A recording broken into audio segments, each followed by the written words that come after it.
We have one last speaker before we're going to start marching. I'd like to welcome our beloved Gabriel, Mohawk activist, who's going to come and say a few words.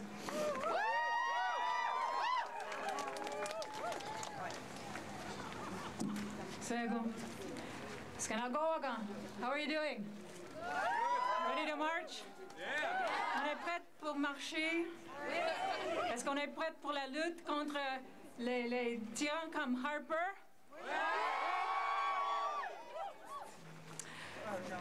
Aujourd'hui, j'étais le Collins au Parlement pour une commémoration pour notre sœur qui sont assassinées, qui ont disparu. On a besoin de continuer pour sensibiliser le public québécois, canadienne, que leur pays est basé sur l'oppression. Oui, vous avez raison.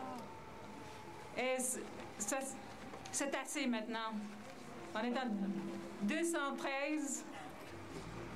La justice pour les peuples autochtones, on a besoin maintenant, aujourd'hui, pas hier, et pas demain, mais aujourd'hui. Oui.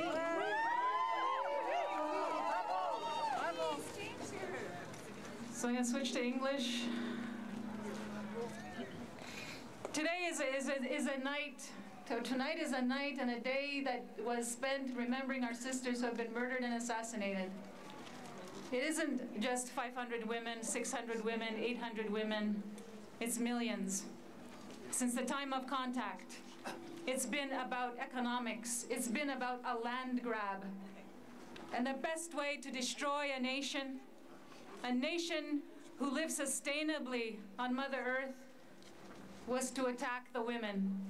And it continues today, as we saw evidence yesterday from Human Rights Watch and the BC RCMP abuse and rape of Aboriginal women and girls. And who are we supposed to go to make a complaint? Amnesty International, Stolen Sisters report stated one of the root causes of this problem that we see in Canada, one of the richest countries in the world, are the authorities who have a blasé attitude, who don't take this attitude seriously, and this stereotype that when an Aboriginal woman goes missing, she's probably gone partying, she'll come back maybe in a few months. Oui, c'est vrai. But justice, we're supposed to be all born equal. We're all supposed to have the same rights. And as Indigenous people, we have self-determining rights. We were given an apology for the genocidal practices of the Indian residential school, where our children, our ancestors, were kidnapped and put into schools and punished for speaking their language, punished for being who they are. And we see no reconciliation. We see instead a government led by a tyrant. We see instead a government who's more preoccupied with economics and dirty oil coming here on Mohawk territory and selling it to Asia than he is about human rights, than he is about saving the environment or preserving the environment for present and future generations. It has to stop. And that's a shame of Canada. Stephen Harper needs to be kicked out of office and be replaced by someone who is willing to talk to Indigenous people,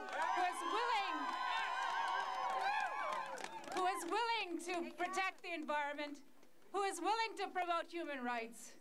Enough of these corporate-bought governments who are destroying the planet, and the planet will be here long after human beings are extinct. But we need to stop these tyrants because they are in the pockets of these corporations. And we need, as consumers, to be aware and to make sure that sustainable technology is available, sustainable energy is available, because our sisters are being targeted and because it's another land grab. Our sisters are going missing because we are the most marginalized in Canadian society, and it has to stop. We have to educate and put in the schools, the curriculum, the real history, colonial history of oppression in Canada, misogynistic colonialism. that we see being practiced in Canada still today in 2013. And we all have to work together. As Melissa said, we are all on this planet living together. And until there is justice, until we gain justice for our murdered and missing sisters, there will be no justice in Canada. Canada is being viewed as a tyrant in the international arena. And you should be proud of who you are. But we also, as Indigenous people, the first peoples of this continent, we should feel comfortable in our own skin.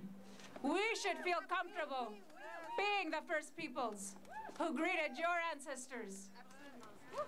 And we should have that right to have the language and culture taught to our youth, our children. We should have the right for our sisters to walk in safety anywhere in this country.